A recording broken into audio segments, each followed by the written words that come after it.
Hello guys, welcome to my channel. जैसा कि आपने थंबनेल और टाइटल पढ़ ही लिया होगा, एक बहुत बड़ी अपडेट है ये जो मैं आपको दिखाती हूँ।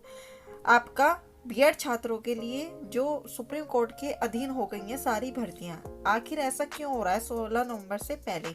तो आपको पता है, जैसे आपका सुप्रीम कोर्ट में केस चल रहा है BEd versus BSTC, BTC, DL, जो भी है आपके सारे आपकी स्टेट्स में। तो सब की जगह अब आपकी नज़र सुप्रीम कोर्ट में 16 नवंबर को पड़ी है। जैसा आपको पता है, इस चैनल पर आपको पल पल की अपडेट मिल रही है और इस चैनल पर आपको सारी अपडेट बिल्कुल ऑथेंटिक मिलेगी, आपको कोई भी फेक नहीं मिलेगी। तो एक बहुत बड़ी अपडेट निकल कर आ रही है जो बीएड छात्रों की सभी भर्तियां सुप्रीम कोर्ट के अधीन हो गई है। ऐसा कैसे, मैं आपको भी दिखाती हूँ। देखो, पश्चिम बंगाल में एक निकला है। पश्चिम बंगाल की सरकार ने आदेश निकाल दिया है कि बीएड की नियुक्तियां सुप्रीम कोर्ट के अधीन रहेगी। मतलब वहां पर सुप्रीम आपकी भर्तियां चल रही थी, लेकिन वहां पे आदेश निकल गया है कि 16 नवंबर को सुप्रीम कोर्ट का फैसला है, तो जो भी भर्ती होगी अब सुप्रीम कोर्ट के आदेश के बाद ही होगी। बिहार ने भी यही बोल दिया है कि बिहार में भी देखने को मिल सकता है, विशेषकर हैशटैग 7th चरण में और सुप्रीम कोर्ट के चैलेंज 6th चरण में भी। तो मतलब वहां पर दोनों चरण में आपका यही हो सकता है कि आपकी अब अधीन जो भी हो सुप्रीम कोर्ट के अधीन ही हो। जैसा आपको पता है, सुप्रीम कोर्ट का 16 नवंबर को फैसला है। मैंने दिन में भी वीडियो बनाई थी कल एक, कि आपकी इस बार पक्का हो जाएगा, क्योंकि ऐश्वर्या भाटी मैम भी हो रही हैं और इस बार के 1 या 2 हियरिंग में हो जाएगा। तो अब सब स्टेट्स की सरकार सुप्रीम कोर्ट के ऊपर है कि वो बीएड को शामिल करेगी या नहीं। तो सब ये देखो, यहाँ पे दिया है, West Bengal board of education के द्वारा निकला हुआ है। Please be informed that having regard to development reported to the board verbally by you, the board being the recommending authority for requirement has no difficulty to allow BEd candidates to participate in the 2022 requirement process for the post of assistant teacher in primary school in West Bengal। तो वहाँ पर भी ये बोल दिया गया है, पूरा दे रखा है, ये आपको पढ़ लीजिएगा आप। तो यहाँ पर दे रखा ऐसे ही हम वहाँ पे मध्य प्रदेश में भी बोल दिया है। एमपी के भी स्टूडेंट्स हमसे जुड़े हुए हैं, तो एमपी में वहाँ पर निकाली गई थी, जो मैंने बताया था, वहाँ पर आपको एमपी में टीचर्स को बीएड को रख दिया गया था।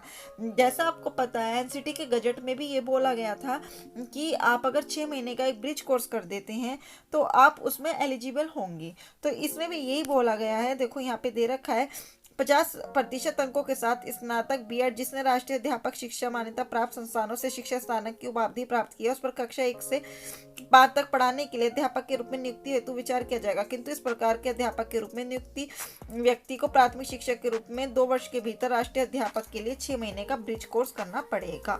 तो मध्य प्रदेश में बीएड वालों के लिए अभी खोल दे गए हैं और पता चले कि वहां पे भी यही बोल दें कि आपका अब सुप्रीम कोर्ट के फैसले के अधीन होगा। जैसे इन्होंने ये बोला है 6 महीने का ब्रिज कोर्स, तो एनसीटी ने भी यही बोल रखा है अपने गजट में कि 6 महीने का ब्रिज कोर्स कर लेते हो तो बीएड वाले प्राथमिक शामिल में होने के योग्य हो जाएंगे। तो जैसा आपको पता, जो 69,000 भर्ती में भी शामिल हुए थे उनसे भी शायद ब्रिज कोर्स कराया गया था, मैं कंफर्म नहीं हूँ। तो अगर आपको पक्का पता है तो आप मुझे कमेंट करके बताइएगा कि उन्हें ब्रिज कोर्स कराया गया था या नहीं। तो 69,000, तो आपका अगर 6 महीने का ब्रिज कोर्स कर लेते हैं तो आप प्राथमिक में शामिल हो जाएंगे। लेकिन अब सब सरकारें अपना फैसला सुप्रीम कोर्ट के ऊपर छोड़ रही हैं। अब सुप्रीम कोर्ट देखते हैं क्या करते हैं, बीएड के पक्ष में आते हैं या विपक्ष में। आपको जैसा पता है, एनसीटी का गजट पर भी काफ़ी असर पड़ेगा, क्योंकि एनसीटी का 2000 का गजट 18 का गजट पूरा रद्द हो जाएगा। तो सारे बीएड अभ्यर्थी 69,000 भर्ती के निकल जाएंगे और जितने भी स्टेट्स में आपके 2018 के गजट के बाद जितने भी बीएड छात्र शामिल हुए हैं तो सब पर इफेक्ट पड़ेगा। तो इसलिए सुप्रीम कोर्ट उन पर भी लात नहीं मारेगा और बीटीसी छात्रों को भी निराश नहीं करेगा। तो देखते हैं कि क्या होता है। 16 नवंबर को इस चैनल पर आपको पल पल की अपडेट मिलती रहेगी।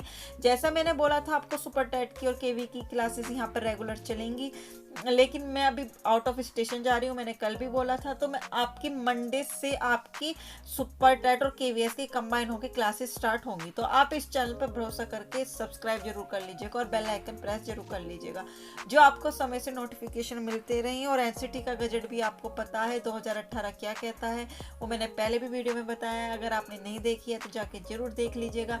अगर एनसीटी का गजट खारिज होता है तो बहुत इफेक्ट पड़ेगा बीएड छात्रों में। हो सकता है सुप्रीम कोर्ट कह दें कि सब राज्य अपने अकॉर्डिंग कर सकती है, जिसे बीएड लेना है वो बीएड लो, जिसे नहीं लेना है वो मत लो।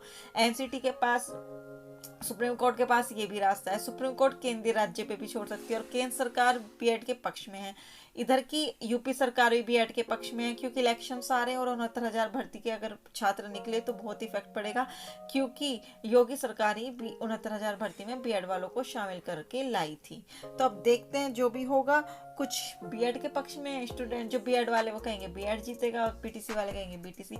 हम तो यही कहेंगे आप बीएड बीटीसी करने की जगह आप शिक्षक भर्ती की मांग करोगे तो ज़्यादा अच्छा होगा। जैसे केवीएस का भी नोटिफिकेशन आने वाला है जल्दी, तो अपनी तैयारियों में लग जाइए, ना कि आप लड़ाइयों में। तो सुप्रीम कोर्ट की भी, डीएसएसबी भी, केवीएस भी सब आने वाले हैं आपके इन 6 महीनों में। तो अपनी लक की तैयारी कीजिए और लड़ाइयों को छोड़िए, और जो भी अब अपने टैलेंट को दिखाइए कि हम बीएड निकालें, बीटीसी निकालें। तो ऐसा करने की जगह अपने आप पर नौकरी लीजिए। बहुत लाखों लोग भरेंगे। ट्विटर भी देखा था आपने, 1 लाख 2 लाख स्टूडेंट्स ने किया था। अब जब फॉर्म भरने की बात आएगी तो 25 लाख फॉर्म भरेंगे। तो अब देखते हैं क्या होता है। तो आपको ये पल पल की अपडेट मिलती रहेगी। आपको ये वेस्ट बंगाल की दी थी, जो भी होगा, क्योंकि ये बहुत बड़ी अपडेट थी। अगर वहाँ पर इफेक्ट पड़ा है भर्तियों पे तो यहाँ पे भी पड़ेगा। तो देखते हैं क्या होता है, 16 नवंबर को ही पता चलेगा। तो आज के लिए इतना ही। Thank you. आपको वीडियो अच्छी लगी तो लाइक जरूर कर दीजिएगा, सब्सक्राइब जरूर कर दीजिएगा और कमेंट करके जरूर बताइएगा। आज के लिए इतना ही। Thank you.